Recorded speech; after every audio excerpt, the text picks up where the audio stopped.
Olha, é impressionante o que a gente está vendo hoje em dia, né? Com um clique, uma API de inteligência artificial, tipo as da OpenAI, gera texto, código, até uma imagem, tudo em segundos. É inacreditável. E os modelos mais novos, como o GPT-4o, estão cada vez mais rápidos, mais acessíveis. Eles estão mudando completamente o jogo, o jeito que a gente trabalha, que a gente cria. Parece que temos um superpoder na mão, sabe? Ok, mas vamos pensar um pouco. E quando essas ferramentas fantásticas simplesmente erram? Quando elas começam a gerar umas coisas meio esquisitas, com preconceito, ou que estão na cara que estão erradas? A gente fica maravilhado com o brilho da tecnologia, claro, mas é fundamental entender também o lado sombrio dela. E é aqui que o negócio fica sério. Um modelo de IA não pensa, não tem valores. Ele é, no fundo, uma máquina de reconhecer padrões. Então, se a gente alimenta esse modelo com dados históricos que, por exemplo, associam a palavra engenheiro muito mais a homens do que a mulheres, ele não vai parar para pensar, isso tá certo? Não. Ele vai aprender essa associação como uma verdade estatística. E aí, quando for gerar uma resposta, ele vai replicar e muitas vezes até amplificar esse preconceito. Tá, mas de onde vem esse erro todo? A raiz do problema, na verdade, está num ditado super antigo da computação que hoje vale mais do que ouro. Garbage in, garbage out. Ou, traduzindo para o nosso bom português, se você coloca lixo para dentro, o que sai do outro lado é lixo também. Vamos mergulhar nisso para entender o que isso significa de verdade no mundo da IA. Para a gente entender o erro, primeiro a gente precisa entender como a IA aprende. E não é mágica. Machine Learning é basicamente ensinar um algoritmo a achar padrões em um monte de dados. É tipo ensinar uma criança. Em vez de dar uma lista de regras do que é um gato, tem orelha pontuda, tem bigode, a gente mostra para ele milhares de fotos de gatos. O algoritmo vai, por conta própria, ajustando os parafusos internos dele para sacar quais combinações de pixels geralmente significam gato. Ele aprende vendo exemplos, não seguindo regras. E essa frase aqui, ela resume tudo. É simples e direto. Os dados não são só uma pecinha no quebra-cabeça, eles são a mesa inteira onde o quebra-cabeça é montado. O algoritmo pode ser o mais genial do mundo, mas sem o combustível certo, ele não serve para nada. Os dados são o mundo que o modelo vai conhecer, e só esse mundo. E aqui a diferença é crucial. Pensa assim: dados bons são um mapa preciso e bem desenhado da realidade que a gente quer entender. Já os dados ruins são um mapa todo torto, rasgado, com umas partes faltando. Um modelo que treina com esse mapa distorcido não aprende sobre o mundo real, ele aprende a ver o mundo de forma torta. E claro, qualquer previsão que ele fizer vai ser baseada nessa visão toda errada. Então se os dados ruins são os vilões da história, quem é que salva o dia? A resposta talvez não seja tão glamurosa quanto um algoritmo de nome complicado, mas, olha, é infinitamente mais importante. O verdadeiro herói aqui é aquele trabalho minucioso, cuidadoso de garantir que os dados sejam de altíssima qualidade.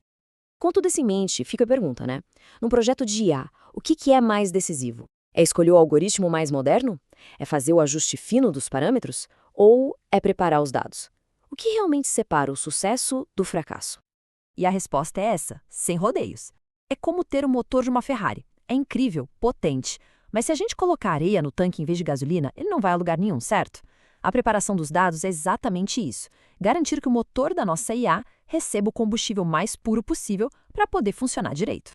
E como é que se faz essa limpeza na prática? Bom, o nome técnico para essa fase heróica é pré-processamento. É aqui que a mágica de verdade acontece. A gente pega aqueles dados brutos que vêm do mundo real todos bagunçados, inconsistentes, e transforma num conjunto de informações limpo, organizado, confiável, prontinho para treinar o modelo. E na prática, o que é limpar dados? Pensa num trabalho de detetive mesmo. É ir lá e caçar registro duplicado, corrigir aquele erro de digitação bobo, decidir o que fazer com um campo que está em branco e, o mais importante, padronizar tudo.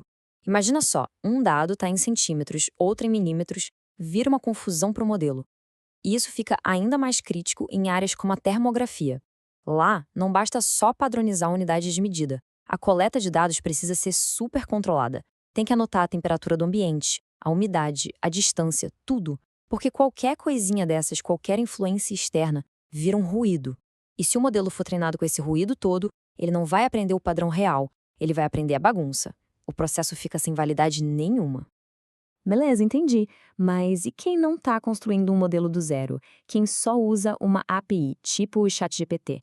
Essa responsabilidade com os dados simplesmente some? A resposta, como já dá para imaginar, é um sonoro não.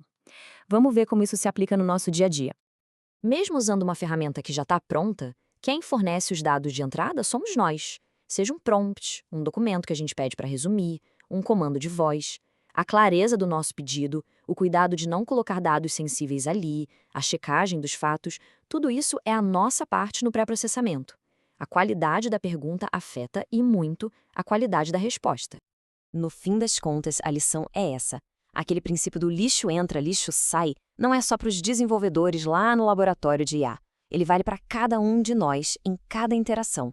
Um prompt vago, uma pergunta com uma informação errada no meio, isso é, na essência, um dado ruim. E o que ele vai gerar? Um resultado ruim ou, na melhor das hipóteses, um resultado medíocre.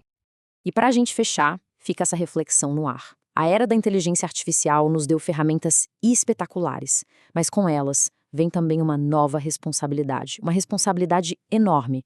A qualidade, a ética, a representatividade dos dados que a gente usa, seja para treinar um modelo complexíssimo ou para fazer uma simples pergunta no chat, é isso que vai definir o tipo de futuro que a gente está construindo com essa tecnologia.